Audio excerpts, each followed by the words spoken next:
5,000 है, और फिर जब 2 इंस्टॉलमेंट्स में दो तो वो 30,000 अराउंड हो जाती है। सही, ठीक है। इसके बाद है university of Karachi, masters degree करवाती है इसमें, और कोर्स का title speech and language pathology है। 2 साल बार बार कट करने की वजह ये नहीं है कि जी यहाँ पे कट करना था। जी जी, अच्छा, हाँ जी, यूनिवर्सिटी ऑफ कराची ये जो है स्पीच एंड लैंग्वेज पैथोलॉजी में मास्टर्स करवाती है। अभी तक ये 2 साल का कोर्स है और 4 सेमेस्टर्स में होता है।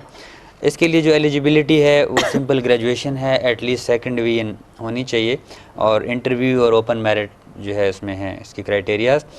और जो फ़ीस है इसकी एडमिशन फ़ीस 2000 है, और ट्यूशन फ़ीस जो है 11,500 पर सेमेस्टर है। सही। बाकी फ़ोन नंबर और ईमेल एड्रेस है। इसका मतलब इसमें जो दाखिला होगा ये भी ग्रेजुएशन के बाद होगा? हाँ जी, इसमें ये है कि इस यूनिवर्सिटी में सिंपल ग्रेजुएशन है। सही।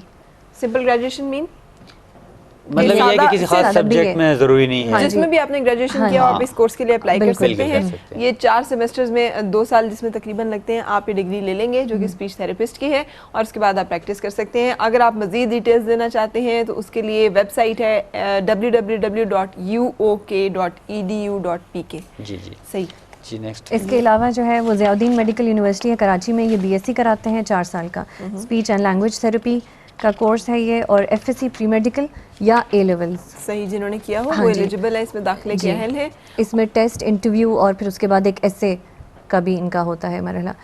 एडमिशन फ़ीस जो है वो इनकी 25,000 है, एनुअल एग्ज़ाम फ़ीस जो है वो 10,000 है, और ट्यूशन फ़ीस पर मंथ जो है वो 10,000 है।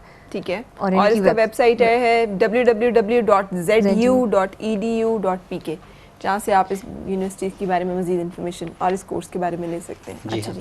एक और इदारा है FMH college of medicine and dentistry Lahore, ये UHS के साथ जो है इसकी एफिलिएशन है। BSc ऑनर्स करवाता है। UHS का मतलब यूनिवर्सिटी ऑफ हेल्थ साइंसेस।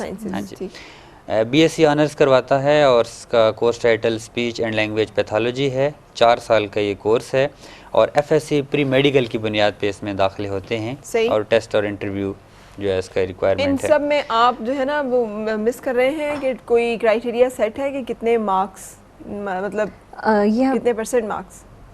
इसमें मेरा ख्याल है कुछ में तो है, जैसे फर्स्ट डिवीजन उन्होंने कहा, और फिर सीट्स के हिसाब से है, इसमें शायद लेकिन ये है अब जैसे जैसे अवेयरनेस बढ़ी है तो इनमें मेरिट बहुत ज़्यादा हो गया है। अब मेडिकल के मेरिट के आसपास, बल्कि बाज़ उसके साथ कई मेरिट जो है वो इन तमाम यूनिवर्सिटीज़ में होता है, इन तमाम कोर्सेज के लिए। हाँ जी, ये 2-3 सालों में इतना ज़्यादा ये हो गया अवेयरनेस, क्योंकि है, और क्योंकि जॉब बड़ी अच्छी है लड़कियों के लिए, खासतौर पर बड़ी सूटेबल है, तो लोग इसमें बड़ा अच्छी तरह से जाना भी चाहते हैं। www.fmsystem.org ये इनकी वेबसाइट है। सही। इसके अलावा जो है king Edward medical university Lahore भी ये जो है करवाती है, BS करवाती है। ये 4 साल का, इस साल से उन्होंने किया है। सही। फिर ये school of allied health sciences है, the children's hospital and institute of child health Lahore. ये 2 इदारे भी जो है ये भी UHS के साथ में एफिलिएटेड है। बिल्कुल ठीक। तो ये है और ये है कि अब इसके स्कोप पे हम स्कोप इसमें 17 ग्रेड इनकी होती है, मास्टर्स के बाद इनको मिलता है। FPSC अगर ये करके आए तो गवर्नमेंट में, और अगर नहीं करें तो फिर उसके इक्विवेलेंट प्राइवेट सेक्टर में। हाँ, एग्जैक्टली। 100 सीट्स अभी रिसेंटली स्पीच थेरेपिस्ट की अनाउंस की गई है, स्पेशल एजुकेशन स्कूल्स में गवर्नमेंट ने अनाउंस की है, उनको हायर किया गया है अभी। और इसके अलावा जो है ये private clinics, rehabilitation centres, clinics में, और एजुकेशन की तरफ अगर टीचिंग की तरफ जाना चाहें तो ये जा सकते हैं। और उसके अलावा अगर आपका मुल्क से बाहर कोई करियर प्लान करने का इरादा है तो ये चंद उन करियर्स एंड प्रोफेशंस में है जिसमें फिजियोथेरेपी है, ऑक्यूपेशनल थेरेपी है, स्पीच थेरेपी है, कि जो बहुत ज़्यादा इन डिमांड है और जहाँ पर स्किल की बहुत वैल्यू की जाती है। तो अगर आपका एक चीज़ इसमें रह गई है, प्राइवेट हॉस्पिटल्स वाले अक्सर ये बताते हैं कि सरकारी हॉस्पिटल से रेफ़र होके उनके पास पेशेंट्स बहुत ज़्यादा आते हैं स्पीच थेरेपी के, इसलिए कि सरकारी हॉस्पिटल्स में इस पर अभी लोग बहुत कम हैं, और उनका ये कहना है कि बल्कि इसको थोड़ा सा उठाया जाए इस मसले को, कि गवर्नमेंट ज़रा उन पे भी तवज्जो दे, इसलिए कि इनकी बहुत ज़्यादा डिमांड बढ़ रही है। असल में पिछले चंद सालों में इसकी डिमांड बहुत ज़्यादा बढ़ी है। इसकी एक वजह तो ये है कि थोड़ी सी अवेयरनेस लोगों में आ गई है। पहले तो अगर किसी में कोई प्रॉब्लम होता था तो वो उसको तकदीर का लिखा समझ के कबूल कर लेते थे कि अब ऐसा ही रहना है।